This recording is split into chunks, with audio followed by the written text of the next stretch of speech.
All right. Welcome, everybody, to another edition of the Oracle Lamb podcast. My name is Eric Nolan. I am joined today by Laquan and Kevin. How are you guys doing? Hey, what's going on, peoples? Hi, friends. So, for today, we have a topic that we normally want to cover, but I think we want to kind of get back to just going over maybe some of the current issues that we're seeing in the headlines before we jump into a bigger discussion. So, with that said, what have you guys been reading? I'm reading right now, man. I think the big story of the moment is the Donald losing his. I mean, it's funny. I mean, this is it. Everyone's like, I can't believe he said that. Really? This is what this dude does. So, I'm actually looking over from CNN.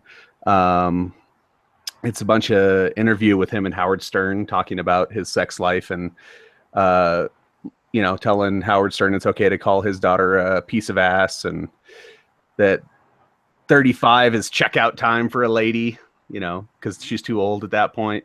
It's good stuff. Oh, man. I don't know, dude. Everything that I've seen about this, I mean, all the concerns that we had when he first got into the race, you know who I feel bad for, and I feel kind of the same way as like a Bernie Sanders supporter. I kind of really wish that like people would stop beating up on Trump supporters. I get that, there might be some opinions that are involved in that, but this guy's on his way out. You know what I mean? Like, just let him just do what he does. Let the supporters just learn, like, okay, we made a bad decision. This guy clearly is not what we want, and just move forward amicably. But I don't see a lot of that, and it's a lot of fighting, and it's just like, come on, folks, like, think about this morally. Morals have to hold a higher value than politics. But the dude is such a douchebag. Like, you have people out there like, he's gonna be great. He's gonna make America great again. Dude, shut up. So I get what you're saying, civility and all that. Don't pick on the special kids, but at the end of the day, they're standing in line saying, this is the guy that I want to be in charge, and he is a giant doucher. Yeah, but that's their right. And Oh, that's absolutely. what I mean. Like, we're basically, and this is where I feel like the conversation always goes south. People have a right to support whoever they want to support. And I feel like the moment we attack them, then we're not making about the issue, we're making it about them. And that's where I always see things go off course. And it's like, yeah, I definitely, in my opinion, think the same thing that you guys do. Donald Trump is just not that guy. But I don't know. I don't ever want to like attack somebody if they support him. It's just like, can we just focus on the issues and why you support him based on the issues? You know what I mean? They don't support him. Yeah, I don't know if we're like surprised though, because as Kevin was saying, I'm not surprised. When you think about his debate, remember when Megyn Kelly, I think it was like a year ago, whatever, and the way he was talking to her and the things she brought up, and and how he was, he pretty much doubled down on a lot of things he was saying, like only call Rosie O'Donnell a fat pig or something like that. So again, this is definitely not going to sway any of his voters. I mean, listen, they're drones at this point. They're robots. They've been programmed. It's not going to happen, because this isn't the first time. It's not going to be the last. And he will find a way to spin this and use this to his advantage, because his people are going to think, oh, look at them. They're trying to smear Donald, and blah, blah, blah, blah. And, in my opinion, this is the one that got me was I saw a meme go up on Facebook where, rather than addressing the comments that he said, it just showed a picture of him, and then it said something like, why are you going to attack this guy for his comments? And then right underneath that, it had a picture of Bill Clinton and say, but yet you accept the actions of this guy. And it's like, that's a total deflection, because we're not talking about Bill Clinton. Like, we've already been chastising him for decades now because of the mistake that he made. And I just don't understand. It's like, I understand if your team picked up a bad player, but just accept that it's a bad player, time to trade him, and just focus on bringing in all-stars again. And I just don't see that. It's like people are just attaching so closely to this guy, and it's like he's going to bring all of you down for like the next two elections if you guys don't start thinking a little bit more. That's why, what was her name? Carly Fioroni. Am I getting her name right? Yeah. Mm-hmm. she publicly came out and actually think this would be a good alternative, and said that, you know, basically either he steps down or I don't know if she actually used the word like if he can be removed, because I don't think legally they have anything they can do at this point. But he should step down and Mike Pence should step up and be the nominee, because I think at least Pence has a little bit more respectability having served in Congress. I don't. No, he was caught lying in his last debate, the VP debate. Like, Yeah. I'm just saying he's better than Trump. That's all I'm saying. There was a great thing. Trump is the guy. He's your friend that you can never talk out of driving drunk. He's always driving drunk. Mike Pence is the guy that shows up and convinces you he's not actually drunk. He's the guy talking to the cops going, "No, man, he's cool." There was a great thing that was saying, if Trump tries to back out, Mike Pence is gonna make sure he carries it to full term, because he's so anti-abortion that, you know, you can't abort the mission early, man. You got to carry this one on. So, yeah. Oh man. Well, if you think about this election cycle and you think about the debates, at no point has anybody held him accountable, like any of the moderators. Like, they cannot control this man. You know, when they're like, "Hey, keep it," and he just talks over you. Like, he doesn't care that you're the moderator. He's gonna get his points out. He'll never answer your question, and he'll pretty much impose his talking points on the debate.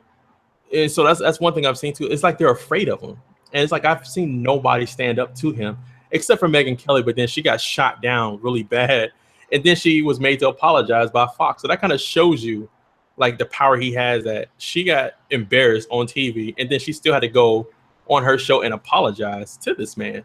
So, you know what? Kane actually impressed me in the VP debates, because, you know, I had only seen some interviews and shots here and there of him, and the little that I heard him speak didn't really impress me. But during that debate, dude, that guy seemed like pretty locked in. I was kind of surprised and pleasantly surprised, because it's like, all right, well, you know, if he's at least the right-hand man, so to speak, for Hillary, then, you know, maybe he might be able to even things out and keep things balanced. Well, I don't know. I mean, you got the Hillary machine, right? This is not an organization. This is a machine that puts out, you know, handfuls and handfuls of facts and factoids and polls and all this kind of thing, so that their candidate is as bulletproof as possible, you know. And he's been tied into that, so he's riding the gravy train right now, because that's what they do. Yeah. Well, what else has been in the headlines? What else have you guys been saying?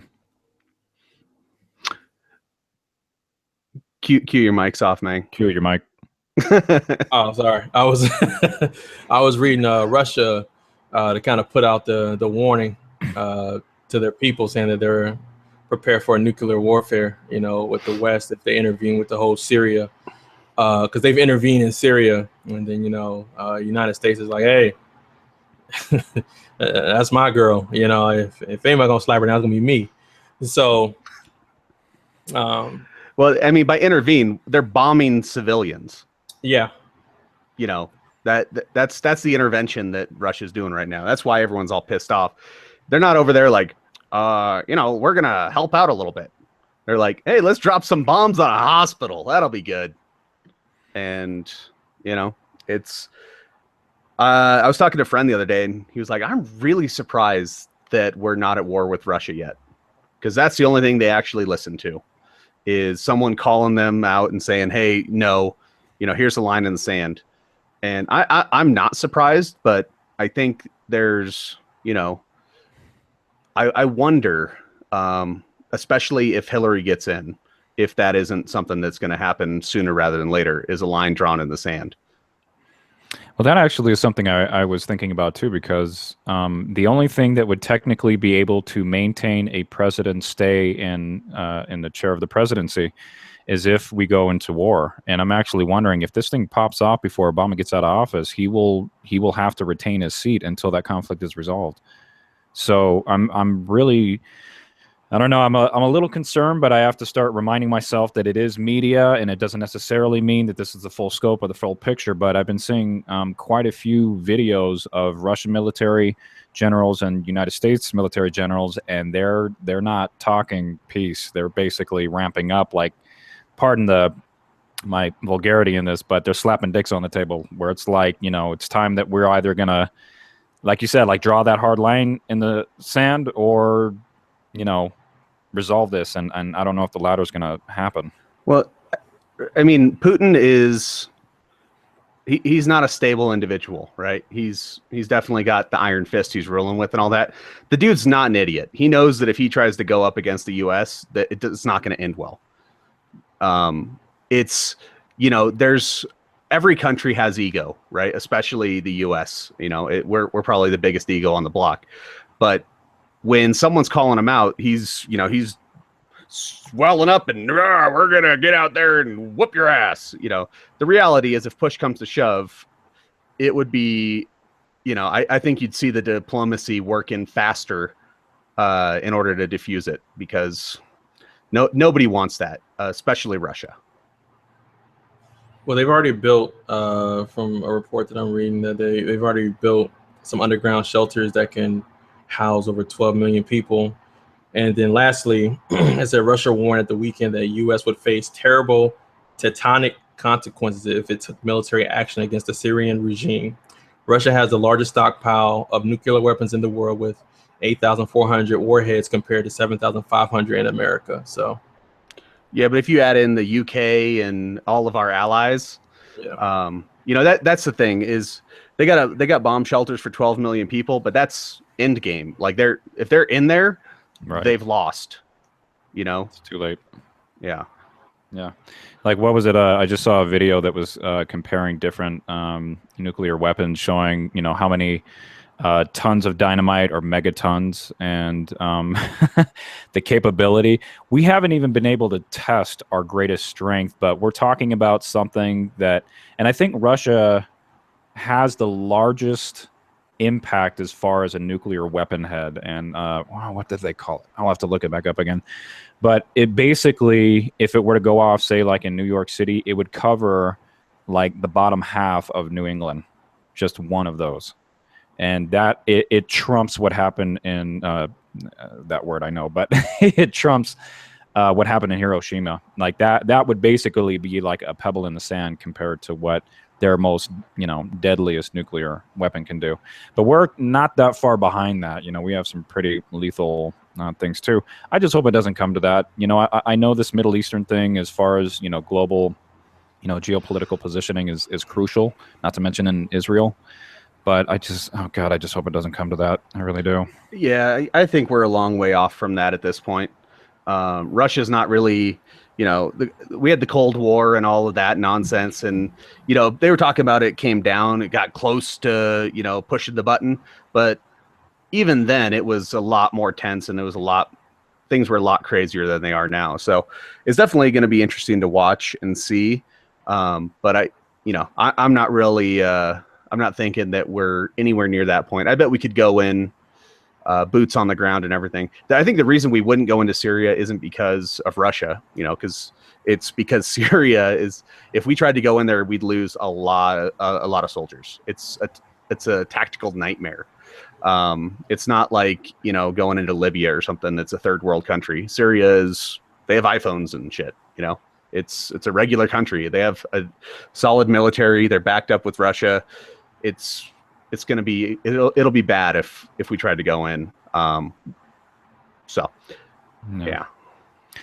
Well, one more topic, Q, that you wanted to bring up was the honeybees being put on the endangered species list, which doesn't sound good considering the role that they play in any ecosystem, pretty much. Yeah, I mean, to me, it's that's a very, very important topic. It's not getting a lot of media coverage. It's out there, but there's a lot of things with this whole Trump thing. You have to kind of really find out, really kind of look at the timing of everything, like this whole Trump thing coming out, like what else is out there, this whole Russia, Syria thing, the honeybees going on endangered species, so it's not getting the coverage that it should. The honeybees going on endangered species list, that's huge. That has a lot to do with like our existence here, and and again, the Russia Syria thing, and then our potential involvement in that, on top of what we just talked about, the ramifications that Russia, well, not ramifications, but what Russia said they're preparing to do, what we'll do in return. So I don't know. I just thought it was important to bring up about the honeybees. The population is down to the point. Well, Yeah. if there's, go ahead. I say I'm actually looking right now at setting up 2 separate honeybee operations here. Not because of this, but the fact that they got listed means I should probably hurry my ass up. But try to get some. I'm gonna be a beekeeper and get the white suit of doom and the smoker can and go get stung. One thing I just want to quickly bring up on my screen here. So folks are wondering what we're talking about. These are just some of the headlines that we've come across. And honeybees, because of such a high and heavy use of pesticides, are basically killing them off, because once the plants are coated with that, and especially the flowers, that's what they're attracted to. They dig in there, and with the pollen that they're getting all over their body, and this is why they're good pollinators, because as they go from flower to flower, all the pollen that they've accumulated on their bodies, they're just taking from petal to petal and exchanging that. And that in turn keeps the whole plant reproduction process going. So they're really important for that in terms of being a keystone species. But what winds up happening is that when everybody sprays their lawns, and especially if you look at, large agricultural situations, they're massively laying out pesticides because they don't want other bugs coming and chewing up the leaves and the fruits and whatnot. And with all those pesticides being on there, the bees get that all over them, and then they take it back to their honeycomb or wherever their hideout is, and then they spread it. And that's how these things are just quickly dying off. And I just, folks, if you need a pesticide in your home garden or anything like that, just, look up what some natural remedies for that might be that won't be quite so destructive. Diatomaceous earth is a good one. What? Diatomaceous earth? Google it, man. Well, dude, you can't say some foreign name like that and think like, oh, yeah, that makes sense. It's diatoms from the ocean. It's essentially like skeletons that are ground up into a powder, almost like chalk, and you sprinkle it on the plants, and it gets up underneath the scales and stuff on the little bugs and dries them out to the point where they die. So it's totally natural. It doesn't, if you get it wet, it kind of doesn't work. So, but check it out. It's definitely better than throwing down some serious pesticides.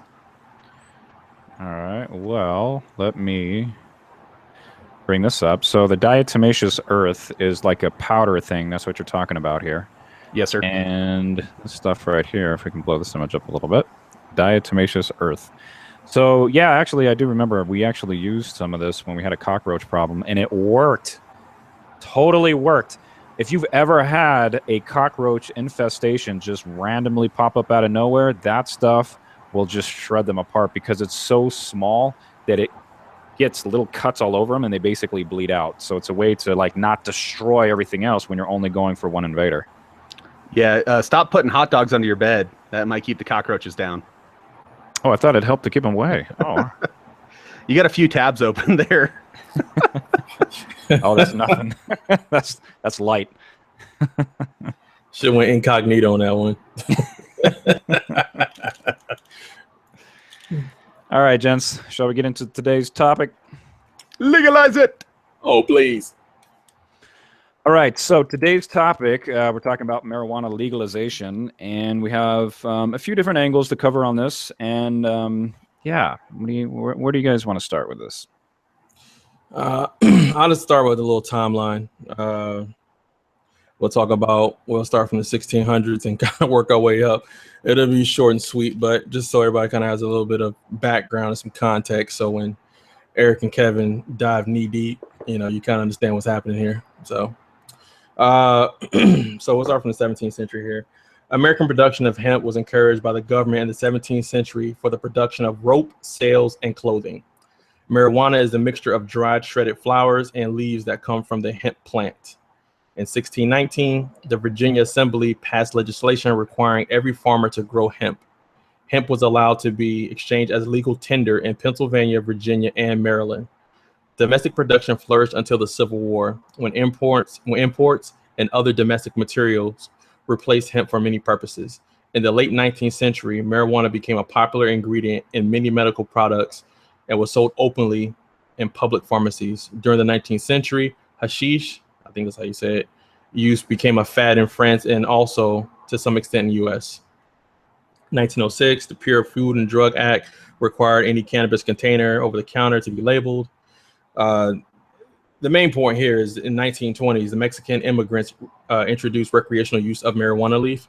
After the Mexican Revolution of 1910, Mexican immigrants flooded into the U.S., introducing to American culture, the recreational use of marijuana. The drug became associated with the immigrants, and the fear and prejudice about the Spanish-speaking newcomers became associated with marijuana. Anti-drug campaigners warned against the encroaching marijuana menace, and terrible crimes were attributed to marijuana and Mexicans who used it. All right, we're almost done here. So basically, we're blaming the Mexicans for everything?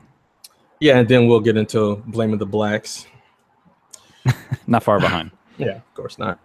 1930s, fear of marijuana. During the Great Depression, massive unemployment increased public resentment and fear of Mexican immigrants, escalating public and governmental concern about the problem of marijuana. This instigated a flurry of research which linked the use of marijuana with violence, crime, and other social deviant behaviors, primarily committed by racially inferior or underclass communities. By 1931, 29 states had outlined marijuana. So in 1930 was the creation of the the Federal Bureau of Narcotics. And so Harry J. Anslinger was the first commissioner of the FBN, which is the Federal Bureau of Narcotics, and remained until his post in 1962. Where I want to go with this. So then we'll kind of go to the marijuana tax in 1937. After a lurid national propaganda campaign against the evil weed, Congress passed the Marijuana Tax Act. The statute effectively criminalized marijuana, restricting possession of the drug to individuals who paid an excise tax for certain authorized medical use.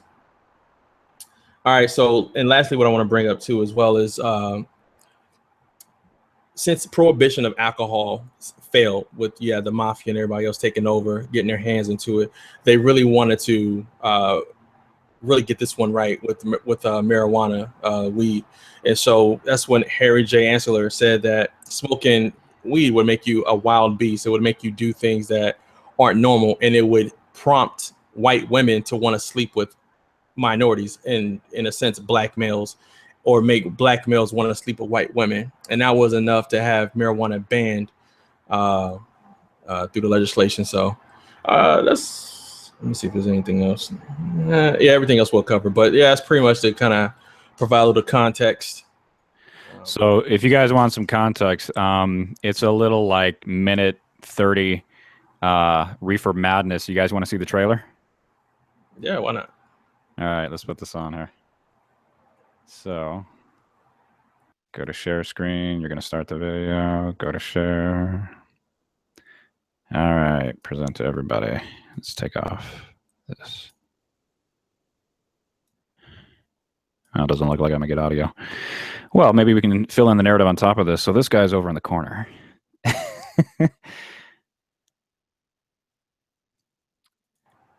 Yeah, so with the video, what I do remember about the audio with this is like it's really intense, orchestral music that's, all hyping people up. So you have this huge emotional reaction. And as you can see with the body language, it's portraying that it's going to, turn you into this wild beast that's just going to start attacking women. And this guy's over here debating, should I do it? Should I not do it? And then this guy's like, yeah. Take me to bed, lover. I had one smoke of the pots. Look at this guy. He's going insane. It's Reefer Madness, baby. I'm afraid. He's applying Trump logic there. Kiss first. Tic Tacs in tow. This is the one I love. She jumps out of the building. I have never heard of somebody jumping out of a building while intoxicated with cannabis. That's way too much effort for a pothead, man. Dude, way too much. Nobody's gonna do that.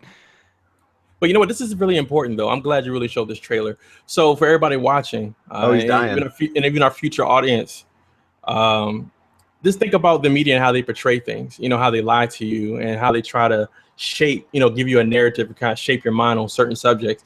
This right here tells you, like, you take 2 hits and you jump out the window.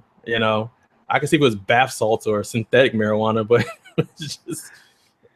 Well, this is from what, the 20s when they put that out there? Yeah, 1936. 1936. I mean, weed back then was not strong. You know, it's been heavily influenced by science and concentrated.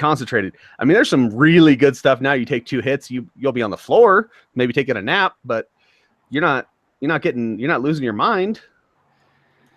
Yeah. I mean, well, so this is in the context of historically speaking, and this is where, you know, I think when I'm trying to contextualize how people think the way that they do, if those were somebody's grandparents who saw that and say they weren't smokers, but they saw that, of course, that's going to be your impression of it. And then, of course, they're going to teach their kids, you know, with this stern, you know, disciplinary, don't do that or else this is going to happen. And then if those kids grow up and they never do it, you just have this whole cycle where today we finally have the grandkids who may or may not still be a part of that. So I feel like this whole negative stigma about it is because of propaganda it came out in a time where people believed what they saw on TV, where nowadays, you know, you question it because you have the internet and you have all these different resources to verify things. Well, to some extent, I think. Let me just point out that Donald Trump is the Republican nominee. People aren't questioning a whole lot these days either. They still use minorities to scapegoat things they don't want people doing. They still, you know, we haven't evolved. We just we have cooler technology is all. Yeah. I don't know what to even say about that. Here, I wanted to show this graph when you were saying about the content that's involved in that. So this is actually from one of the scientific reports, and I'll be briefly covering some of these in a second here. But you see this top table here, or diagram. This is saying basically even from 1995 to where we're at in 2012, this is the THC content. And you can just see on average how much the content has gone up. It's almost doubled. Well, actually, no, it's almost, tripled in that amount of time. So, yeah, it's definitely more potent than when it used to be. But I do think, you know, what's important when we think about, and I don't even like calling it marijuana because it does have that, you know, historical negative connotation to it. I like referring it to the plant that it is. The genus is Cannabis, and it's either indica or sativa. Those are the 2 species that in particular people consume. But I just feel like we need to be treating it like it's a plant, like any other plant that we consume, and look at it for what it is and what the science is that's behind it. Yeah, you can't go using scientific terms on Americans, though. We're too damn lazy to learn anything. And, you know, you start talking about cannabis, they're like, oh, but what about the marijuanas? You know, well, it'd be nice to change the narrative, but, you know, you got to get people to read stuff more. Well, the one thing about cannabis that I do want people to be aware of who maybe aren't is that there's a lot of medical evidence to show that it actually helps with a lot of ailments that people are suffering. And I do want to make a distinction. There are 2 parts of the plant that are mainly used for various purposes. THC, which is the psychoactive component of the plant, which is the sappy residue that comes out of the buds, or you have what are called cannabinoids, CBDs. And cannabinoids are actually have been found to help settle stomach ailments like IBS. What is that? Celiac? Am I saying that right? Celiac disease, as well as other ailments like seizures and things like that. Because in the states that have legalized it, they're putting a lot more money into the medicinal purposes, where they can extract the CBDs without the THC. And then they put it in the tinctures, and then they can actually offer this to kids who have seizures, and it actually calms them down. And I've seen a lot of testimonials from parents who have said, please legalize this. Like the fact that the federal government still will not allow this, and meanwhile my child is benefiting from this, but I have to do this illegally and risk my home, I have to risk my job, I have to risk everything. That's where I think, you know, this conversation needs to get away from that historical context, and we have to look at it for the plant that it is and the science that's behind that, and base our laws and policies on that. Why start basing policy on science now? Emotion, so much easier, you know. But I do think you're right that we're starting to see a trend towards more acceptance, especially the scientifically, you know, a lot more research happening. You know, medical is allowed in several states. We're starting to see that acceptance slowly happening. So, I mean, give it 10 or 15 years, and assuming that no one comes in and bans it again, we'll probably be, you know, light years ahead with the science and figure out all the possibilities that the plant has. Yeah, I'd have to go back and find. There's a study that that came out that showed that if you look at the prison populations and if you look at the distinction between, and this is simple demographic information that's recorded of all inmates that go in there, blacks are 2 to 3 times more likely to be sentenced to a jail term for the same amount of weed that a white person would have. And that's where we start looking at, okay, well, now we have social disparities, because why would such a statistic exist if there's not something that's attached to that that's going on in the streets where these police officers are making these arrests? They probably have Reefer Madness's training video. Yeah, that's the only thing I always kind of wondered myself. You know, when you think about the legalization and some of the places for marijuana, I just always felt like the government, to a certain extent, the powers that be, found a way to monetize it, you know, and because of that, you know, so many people lives have been ruined, you know, for dime bags, nickel bags.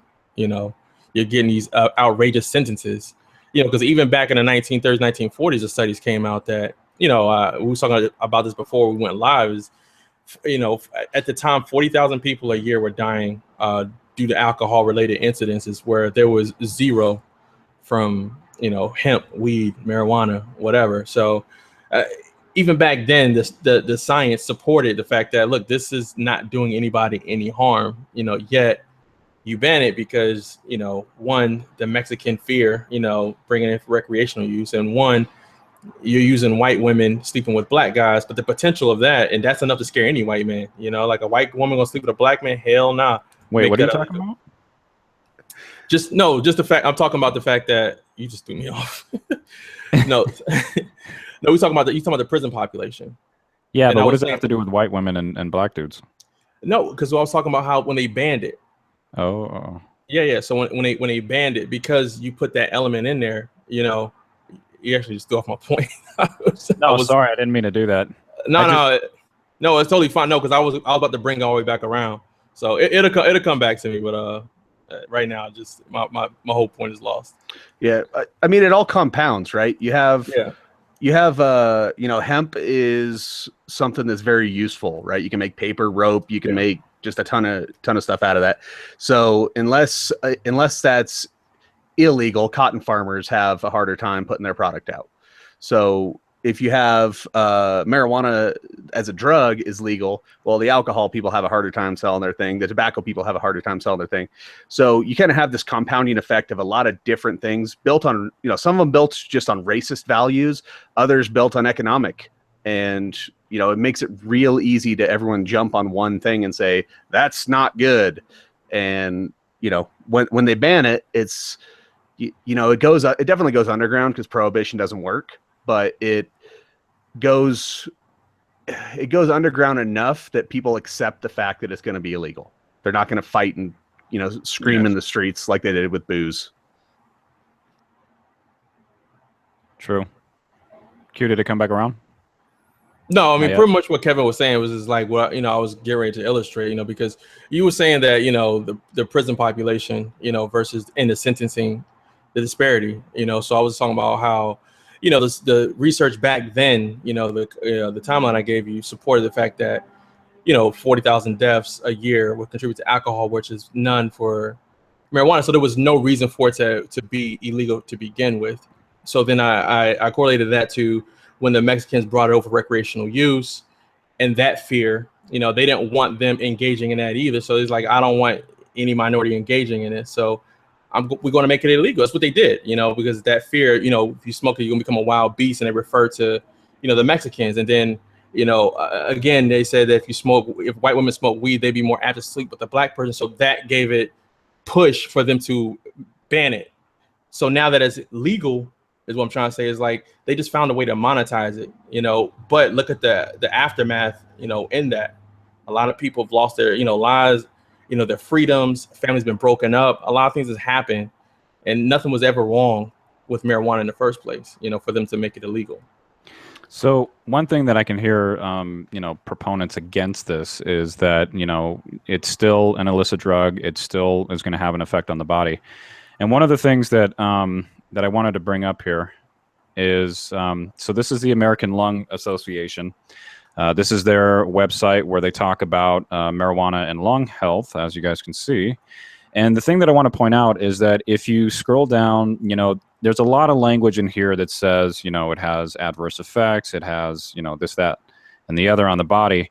What's interesting about this, we talk about marijuana smoke, lung health, medical marijuana, and then the bottom line. Here's what's important, though. As you go through and you read here, you'll see these little numbers on here. These are their citations. And if you go all the way to the bottom here where they have their resources, these are the actual studies that they're basing their claims off of. Now, I've actually gone through and I've downloaded at least 3 of them. I think I might have some more on my hard drive, but these are the 3 that I wanted to bring up. And within these, this is where you can actually start to look at, what's the actual science that's behind here. Here's what I found fascinating when I went through all of these. I do think, there's something that we need to consider as far as, this is still smoke that's going into the lungs, and it's not exactly going to be the healthiest thing. But when we start to break down the science, what does that mean? Here's what I thought was fascinating. When I went through, all the highlights that I have in here are basically where they're saying that we don't have empirical evidence to show that this causes harm. That usually you have what's called a confounding variable.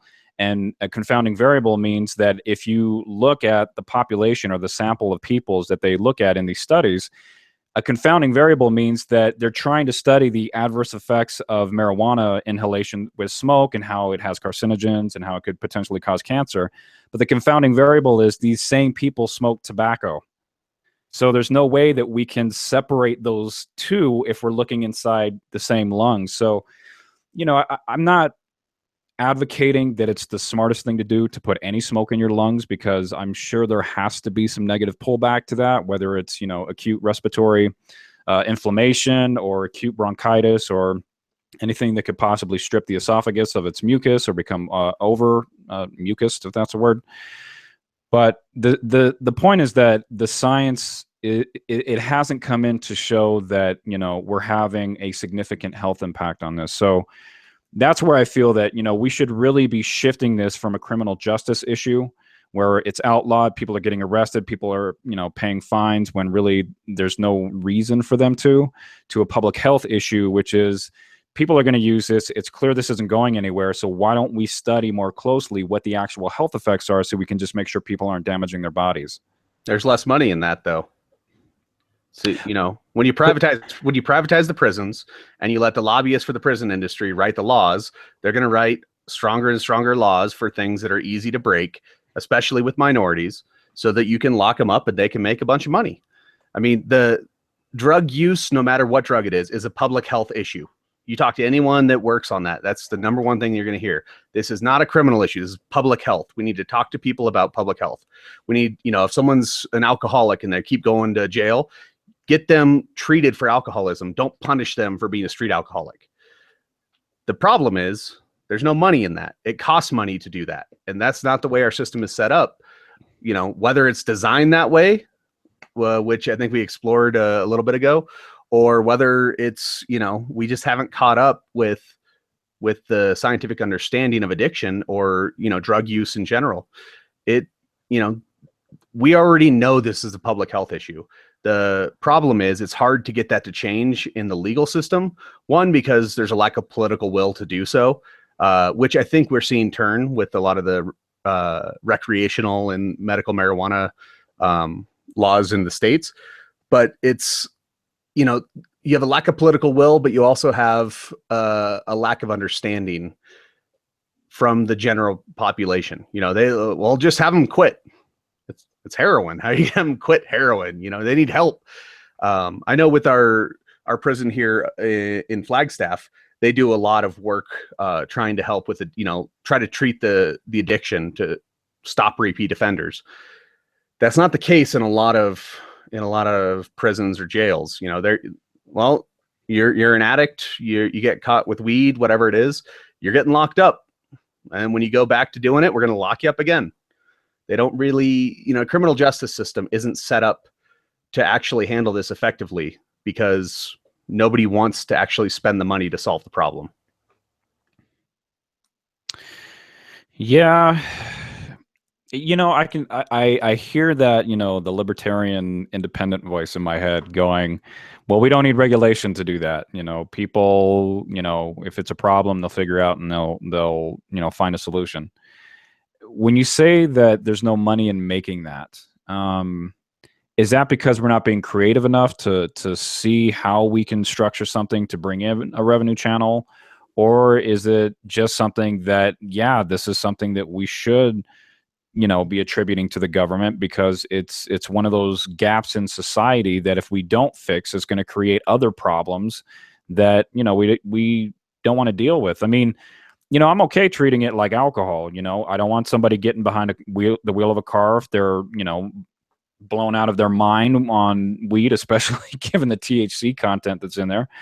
The same way with alcohol. You don't want somebody showing up on the job like that. You don't want it to affect your performance, say, in a social setting.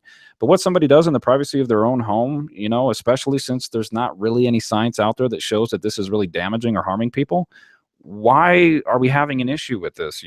Why can't we just have social services to fill in those gaps, but then let people do what they want? Because the private prison industry spends millions and millions of dollars changing the sentences to harsher and harsher sentences so that they can make more and more money, especially off of drug crimes. I mean, if you were to pardon everyone, if weed went legal and you were to send everyone that was in jail for nonviolent marijuana related crimes, or let's say nonviolent drug crimes, they're out of a job. The prisons are emptying quick. So we already found a revenue source to handle this. It's called lock them up and throw away the damn key.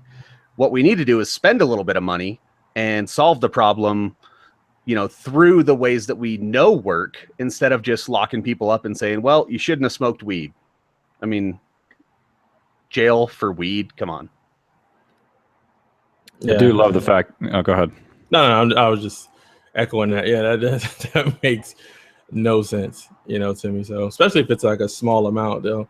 I mean, I guess it could be a little. And Kevin, if you want to, jumping back on this, I guess if it's like, if you pounds of weed or whatever, you're selling or whatever, or transporting, I guess that's another thing. But how do you feel about that? If it's a lot of weed, a pound or 2 pounds, like, do you still think it's ludicrous to lock somebody up for that? Absolutely. I mean, yeah. What are you going to do? You're going to give a 5-year-old a pound of weed. What's going to happen? The parents are going to take it away and say, dumbass, don't smoke that. Or they're going to smoke it, fall asleep, and they're going to have 9.9999 pounds left.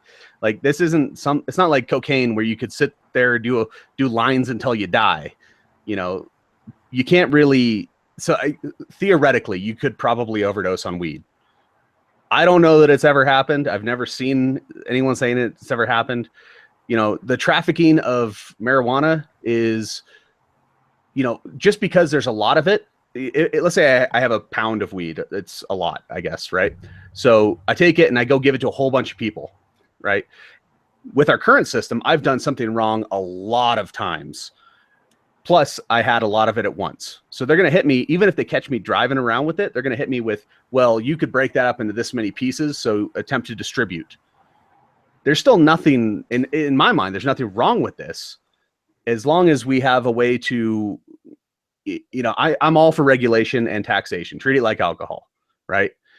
As long as you are doing something like that, why does anyone care? I mean, so in Arizona, we have Prop 205 coming up, which is recreational weed on the ballot. There's signs that are saying, no on 205, so no recreational. Keep Arizona drug free. Like, you're out of your damn mind. Arizona, it's not drug free. It's like, oh, guys, the weed's legal now. Everyone's going to be high. Well, yeah, the people that already were will continue to be, and maybe 3 or 4 other guys. But it's not. All you're doing is removing the criminal punishment piece of it. That's all you're doing, and creating a huge economic opportunity. But you're not inviting more people to do weed. You look at Colorado. I mean, they studied it. They're like, teen use hasn't gone up. Oh, what? Sky's not falling? World didn't end? Well, that's interesting because I remember it was, I don't know, within the last year, but I read that in Amsterdam, where everything's pretty much legal, there I think it was in like the heart of Amsterdam, but basically they've scaled back, and they basically have said, like, we're not saying that it's outlawed, but what we are saying, and I agree with this, you don't want to have that near high schools. I do think that even though my experience was very different, I had a very rough upbringing, and I started smoking when I was, like 13 or something like that. So I started at a very young age, but I was also brought into a culture where in my community, my peers didn't only smoke it, but the elders did. But there was always this understanding, and it was treated like alcohol. Don't ever let me see you doing this. And it's not like they ever did it in front of us, but it was always like every now and again, like when the adults are like kind of in the other room and you smell a little something, you're like, hey, wait a minute, something's going on in there. But it was always treated like, you respect it, wait until you're old enough, and, don't get caught up in it too soon, because you don't even know what life is about before, understanding why these things are used. So the context in that is that I feel that we're not focusing on the responsibility of its use and treating it with that. We're falling back onto this fear. So, if places like Amsterdam can say, let's scale back so that way we're not introducing this to kids and we're keeping it away from high schools, I think that's compromisable. I don't think that the people who want to legalize it for recreation are saying, let's go, down in front of City Hall and just get a bong circle going around. It's like people just want to be able to relax at home without having to worry about somebody busting in and, ruining their lives. Yeah, SWAT team shows up, right? Literally, the SWAT team. I'm not talking about like a cop like, excuse me, sir, I smell some odor. It's door gets kicked in. Guys with AK-40, well, no, we're in America, not Russia. Guys with AR-15s kick in the door and say, on the ground, flashbang into the crib, boom, and you're like, dude, we just fired up a spliff, man. What?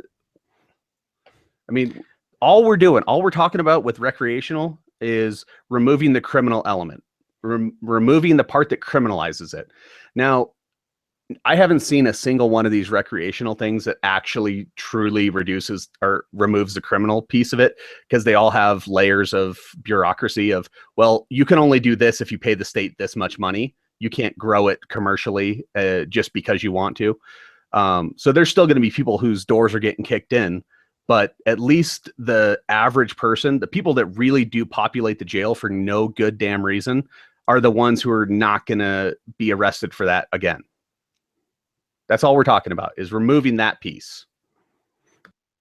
Yeah, I actually read the document here in Arizona of the actual legislation that's being proposed, and you're absolutely right. I mean, every detail is being thought of, and there's always going to be some details that might be left a little ambiguous, or it's hard to say completely left out, because I'm sure at some point some stakeholder came up and said, hey, you should probably think about this if you guys are going to be writing this into law.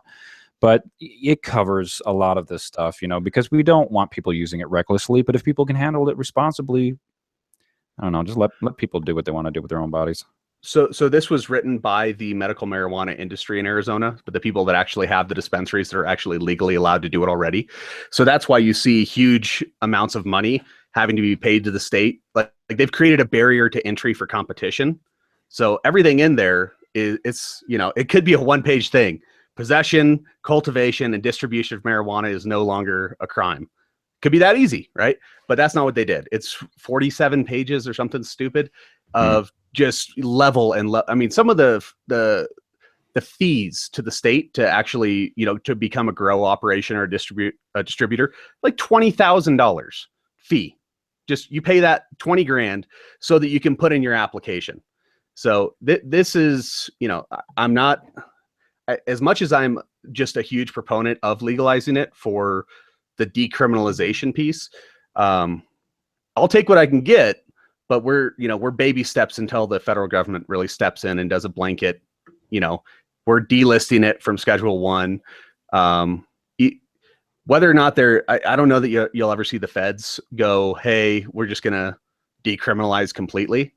But what you've seen with Obama is, at least what they've said is, we are no longer going after people where it's legal in their state. That's not completely true. They still do, but they do it far less frequently than they used to, and they're only going after the big grow operations. At least as that's what they're saying. So I don't know. I mean, it's going to be interesting to see how it plays out. I'm interested. I mean, actually, I saw something where Hillary Clinton was saying that she's in favor of delisting it as Schedule 1. That's one of the things she'll do when she takes office.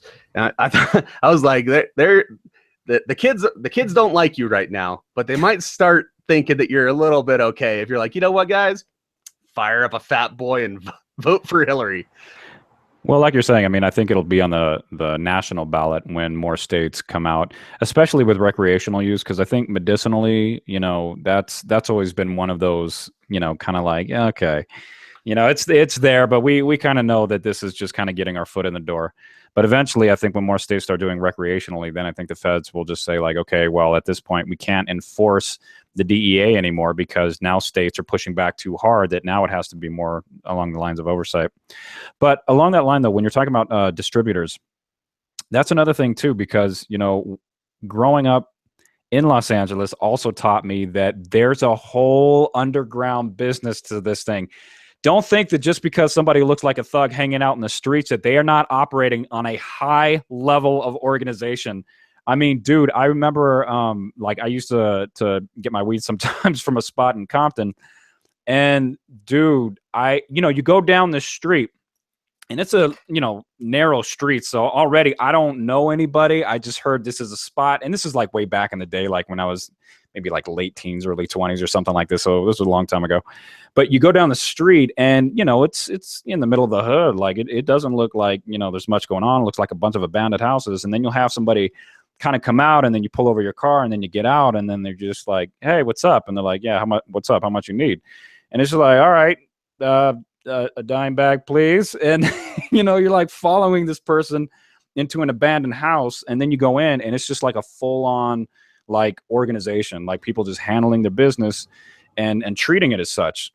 It's a commercial enterprise. It is. Yeah. It's just currently not regulated by the state. So it's illegal, but it's a corporation, for lack of a better word. It's an entire organized effort to distribute a product that people want. Well, see, you're getting to the point that I'm steering this towards, because what I would rather see is for folks that are already familiar with this business, can they legitimize their business and come out of the shadows, open up? I mean, because those neighborhoods are already locked down. People already know what's there. But it's like with the medicinal thing, if you look at, and this is kind of the social dynamic too, if you look at how the dispensaries came out, who are the dispensaries mainly owned by?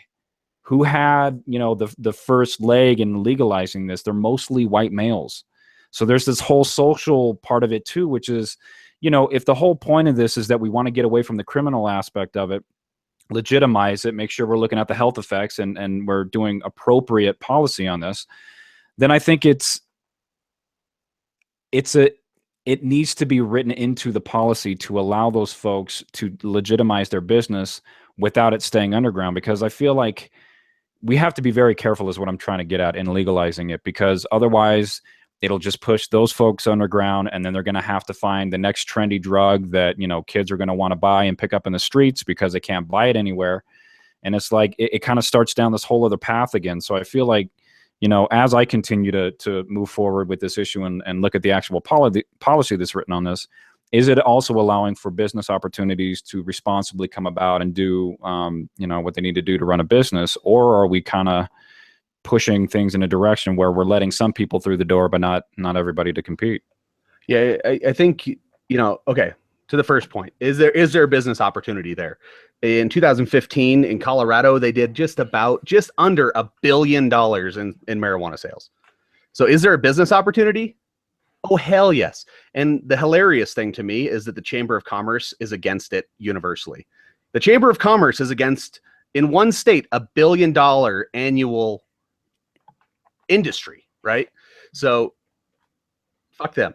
But when you're talking about, can you bring people out of the shadows? And the question is, really, when you're talking about bringing folks out of the shadows that are currently operating in this, it has to do with profit margins. Are they still able to make enough money running this enterprise to where they don't have to say, you know what, I can't do what I'm doing. I'm losing money. I need to turn to cocaine because there's better profit margin in there. You know, are we creating a system that allows for people to come out of the shadows? It all depends on how much we're taxing the hell out of them and how much we're regulating them and adding layers of, challenges. Like I was saying, some of those fees just to get involved are 20 grand. Now, if you're running a full operation out of abandoned houses, streets, you got runners, you got the whole thing. Yeah, you can throw 20 grand down and not miss it. That's nothing. Yeah, but if you're just a dime bag dealer on the street, then you're priced out. So as long as the decriminalization piece allows for a little bit of flexibility in the lower end, I think you'll see this. What you're going to see is a lot of those folks that have been doing this illegally start to do this legally and hit home runs. And I don't think that the white businessmen are going to see it coming, where all of a sudden, a couple of spots in Compton really get their shit together and they become just the biggest spot in California. They become the new Humboldt. It's totally possible. It's just a matter of, lawyer up and have someone do the paperwork for you. You already know how to run the business. It's just a matter of doing it. Yeah, like I said, like you said, it does come down to like how they want to tax it. The opportunity is there. The business structure is already there too. Again, once it's decriminalized, I feel like you can make a lot of money with that. They have the resources. A lot of them know how to grow it themselves. So a lot of their business models are self-sustaining. So it really kind of comes down to how how's it going to be regulated, what the type of taxes will be. But to Kevin's point, there'll be a lot of home runs hit, a lot of home runs.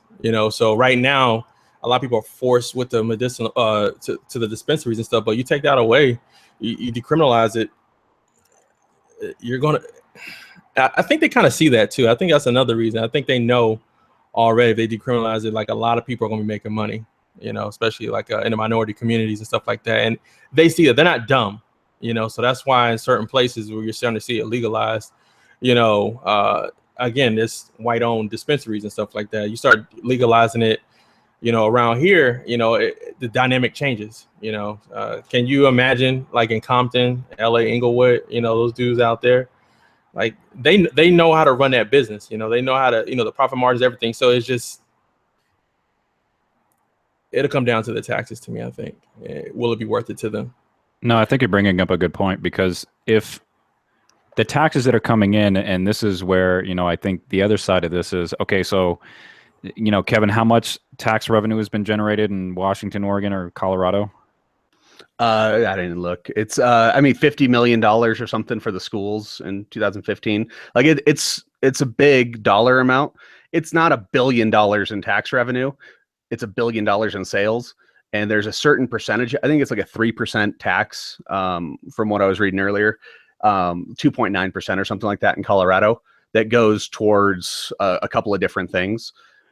So it really depends on how it's structured as to whether or not it's gonna work. If we tax it to death, it won't. So here's the flip side of that. So this could generate a lot of money. This is where the more that I'm realizing this, like right now, everybody in the world is telling me, like, Eric, if you're going through a doctoral program, you probably shouldn't be doing a podcast. You should probably be focusing on other things. And it's like, I have to engage the world because I live in this time right now, and who knows if I'm even going to be around a year from now. So how about I just, address what's in front of me?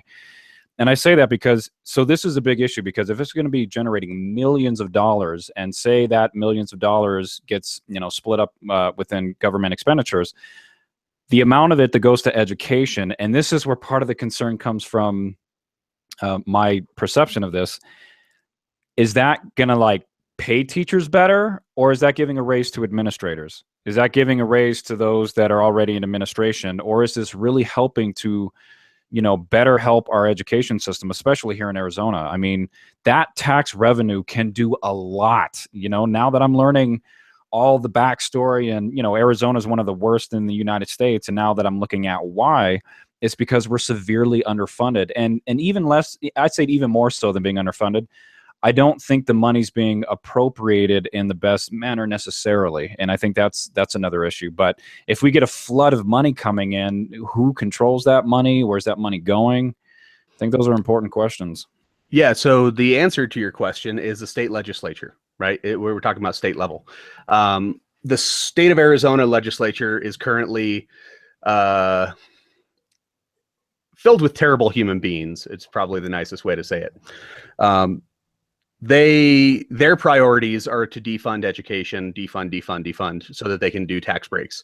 So let's say, and I did get the number here, Colorado collected more than $135 million in marijuana taxes and fees in 2015, more than 35 million of which is earmarked for school construction projects.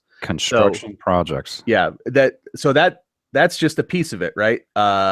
It doesn't really break down where all of it goes, but so building schools, our infrastructure is crumbling, right? You got to put new schools up, get things in. How much does that go to teachers, to administrators? Well, that's going to depend on both the state legislature and the Board of Regents, which is within our state. We have the Arizona Board of Regents. It depends on their priorities. What they could do is take this tax revenue and completely cut off all other funds to education so that they can free up all that money and say, hey, you know what? We're just not going to fund education other than this amount, and we'll still be able to give more tax breaks, and not. So it all depends on the priorities of where you live.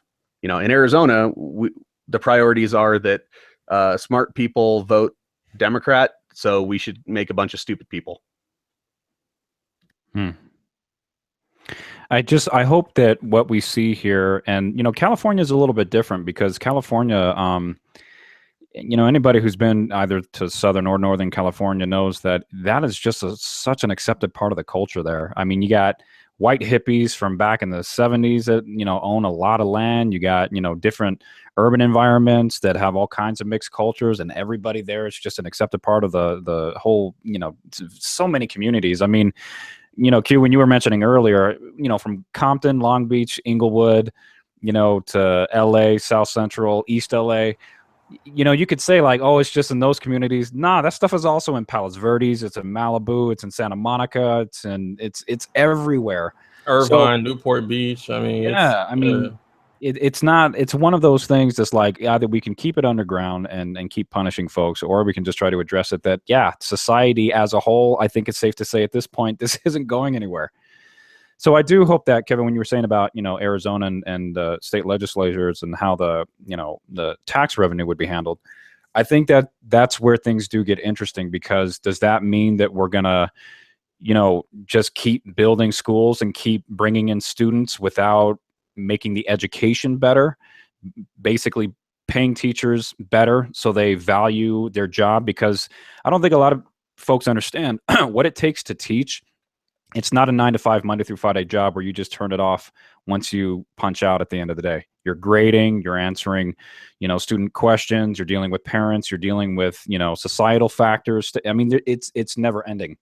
And I would like those people to be paid better. I would like for the folks that are in the classroom to have the resources that they need to be able to look at how other schools are managing their education, and then to have those funds available. But obviously it needs to be handled in a responsible manner. But I just think it could be a huge benefit, but we'll see what happens if it gets legalized. So, okay, there's 9 states right now, from what I've seen. There's 9 states that if you live in California, Arizona, Nevada, Maine, or Massachusetts, you're voting on recreational, right? In California, Prop 64, Arizona 205, Nevada question 2, Maine question 1, Massachusetts question 4. What those are, that's recreational, right? Various versions of decriminalizing at least a portion of it, legitimizing, bringing a business aspect to it. In Florida, Arkansas, Montana, and North Dakota, you have medical marijuana on the ballot. So similar to where California and Arizona both are right now, is, medical's legal, recreational is not yet. They're polling all over the place. California looks to be a lock, right? Because you're saying that the culture is such that it's accepted from the bottom to the top. Arizona is one of the ones that they're not exactly sure that it's going to go. And, Nevada, I think, Nevada is interesting, but if you live in one of those states, just read up on it a little bit. Look at some of the polls. Your newspapers are going to be doing them. Figure out where you stand based on what the actual legislation is. Like I said, in Arizona, it's not great. It is okay. It's creating a great business opportunity, but it's not what I would have written. So yeah, I mean, it all comes down to the priorities, right? So if you're going to vote on this and you live in one of these states, also look at who's running for your state legislature, who's running for, if you have governor or any of that stuff up, who's running. Look at top of the ticket down. And if you're a pro-weed person, vote for the people that are going to give you what you want. If you're not, stay home. Don't vote. Well, what I would challenge those that are maybe on the fence or anti. Go look at the actual scientific literature, because that's where you'll see the real truth. A lot of times, even on federal and state agencies on their websites, just to save face, they have to say that it has all these negative effects. They have to say all these things. But if you actually dig into the sources where, they're citing certain scientific claims and you actually look at those claims, and this is where, I don't think enough people really know what real scientific literature is about, because when you publish something in a scientific journal, you are heavily and very critically peer reviewed. This is not taken lightly. It's not like a bunch of people get around and say like, yeah, how can we make marijuana legal? So let's just, make a publication in the journal Science. No, you better have, some real solid evidence to support any kind of claim that you make, or you state in your publication that it looks like it might be this, but we do have to recognize that X, Y, and Z is not being accounted for. Therefore, we cannot fully support our claim. And that's where, when you do go to those websites, go to the citations. If you can get your hands on that scientific literature and actually read it, you can actually see where we're at with current knowledge today. And that's where, the jury is still out on that. We're not seeing that there's a direct connection, that there have been any cases of cancer being created from this. We're not seeing that there's anything that's, life damaging. We're seeing that there's some acute responses because, again, you're still putting stuff in your chest and in your lungs. So that, probably isn't the healthiest thing, but we're not seeing it have quite that negative impact that I think a lot of other folks have been privy to, because their grandparents and their parents have basically brought them up to think that. Because reefer madness is scary. So yeah, check your ballots, guys. Even if it's not on the ballot, if you're in one of the other 41 states, well, not all of them. Some of them it's legal already. So take a look at who, especially state legislature. I think that's one of the things on the ballot that gets forgotten a lot. But these are the guys that make laws for your state. They're the city council of the state. They're the Congress of your state. They're the ones that actually can write laws and do stuff. So pay attention to who's running.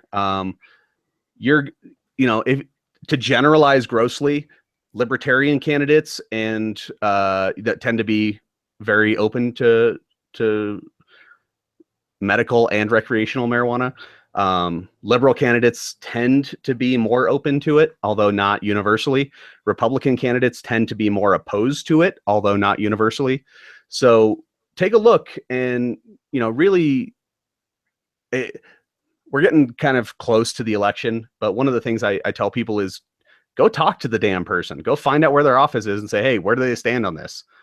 And see if you can get that conversation going. It takes a little bit of effort, but at the end of the day, you're voting informed. That's really what you're going to feel better about, is voting informed. So if you do live in Arizona, the deadline to register for this election is Monday. ServiceArizona.com. Go on there. If you moved or changed your name, like got married, changed your name. If you moved or whatever, something changed, you need to go up there and update your address, update your name, whatever it is, so that you can vote in this November election. I don't know off the top of my head what California is or any of the other states, but if you go to your Secretary of State website, or your county elections office website. It'll tell you right there. Rick Scott in Florida did you see that? Where he just they're like, on account of the hurricane, could you extend the voter registration deadline a little bit? Of course not. Of course I won't do that. You've had plenty of time. So we're make sure that you're looking into it and that you get set up, because there are forces of evil out there trying to keep you from voting. Yeah, Q, you have any thoughts? I mean, just really just stay informed. Just do your own research. As you said, if you can get a hold of any of that literature, just Google. I mean, you got phones, Google, find out what's going on. If anything, it's for your own good. And get out there. Whether you're for it or against it, get out there. Learn something new and educate yourself. So I know that's very simple advice, but I mean, it's practical. Is get out there and learn something new. For me, I don't really know a lot about, marijuana outside of the timeline that I gave, so a lot of this podcast I was spent listening, because I don't smoke weed. So, I don't really know a lot of the in-depth details of it. But during this podcast, I've learned a lot. And even before preparing for it, I learned a lot. I know a lot more now than I did prior to this podcast. So, the more the better. So that's just kind of where I leave that. Yeah, one thing to touch on that note too, I'm just going to bring this up quick. A lot of times when it comes to this issue, whether you're for it or against it, I think it would be great for people to just type into, just Google it and just type in marijuana debate. And don't just watch one of them where, you never know what exactly is on the agenda. But at least watch, a few different ones. So that way you can hear what really are the points on both sides, because there are people that are a lot more educated on this issue than I am, people that are, far deeper into the policy, far deeper into the science. But from everything that I've read, from the knowledge that I've been exposed to, it informs me that I don't think this would be a terribly bad thing, especially if it's handled responsibly. Again, so we're not doing this, right next to high schools. We're not, endangering people's lives that is treated like alcohol. So yeah, I think getting informed is definitely a big key to really anything in life, but especially with this issue and the potential that it has to bring in, tax revenue that, could go to something like schools. It could go to health facilities. It can really go to, a lot of social services that I think we're, trying to at least get a baseline of in society that, this kind of helps things, Well, and one of the things that I will throw out there as well, I got something like this in the mail. You tend to get these from the county elections. This one's for City of Flagstaff, so it's specific to that. But if they have ballot propositions, you should get one from the state as well. It's going to have arguments for and arguments against any of the propositions. So that's a good place to get some information. Some of them are organizations, there's doctors, there's lawyers, there's all these different people that write, here's why we should do it, here's why we shouldn't do it. You definitely want to look at who wrote the argument for, the argument against. If it's the Chamber of Commerce, understand that they're out of their damn minds and they hate money unless it comes from people they already like. But look at those arguments, because those are people that are passionate enough to actually have their name and their case put into a mailer going out to the entire voting block. These are people that are really trying to help shape the argument on one side or the other. And like Eric was saying, YouTube videos are great. Make sure that you try, if you watch one that's anti, make sure you watch one that's pro. Make sure I would watch at least 2 or 3 on each, just to try to get a balanced argument. Because some people are not as effective communicators, even if what they're saying is very relevant and very true, they may not be the best communicator. So take your time, look into it. And, we're almost, what's today? Ooh, 1 month out. Yeah. 1 month, counting it down. So, it'll be interesting to see how it breaks nationally, in these 9 different states. It'll be interesting to see how this actually works out. So vote. I'll tell people to vote for it, because I've said I don't think there's a single coherent argument against it at this point. I've been looking and but make up your own mind. Don't listen to us. Listen to us. Well, guys, any final comments before we wrap up? Yeah, I saw something pop up here on the old Facebook. Come on. The Republican National Committee has reportedly halted mailing operations devoted to helping elect Donald Trump, at least temporarily. So the GOP, Grand Old Party, RNC, has said, whoa, guys, let's pump the brakes here for a second. So this is getting to be real interesting real quick. If you're a fan of disaster porn like I am, it's just getting juicier by the minute. Yeah, I think it's really embarrassing, especially with the Republican Party. I think Trump has officially, made a fool of them. You would think when Obama got elected, they was like, oh, we got to get him out. Then when it was time for re-election, you saw what they put forth as his opposition. So then again, that was a slap in the face. And then now you look now, like after all this time of hating Obama, Trump is the best that you had. So and then he's pretty much made a fool about all of you. And so I don't know. I don't know. Well, I don't know. Yeah.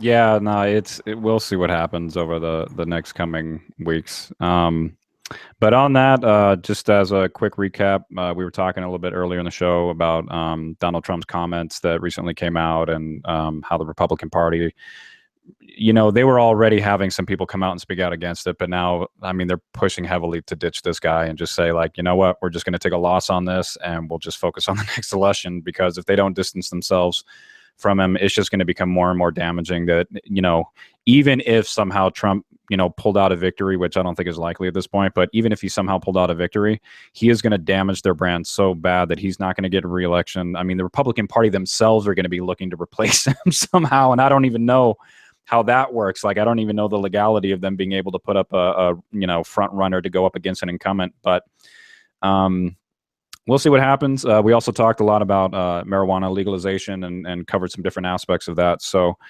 unless you guys have any final comments at all, we can wrap up. You guys are good? All right, cool. So I want to thank everybody for joining us, and we'll be back next week with a different topic here on the Oracle In podcast. And thank you all for watching.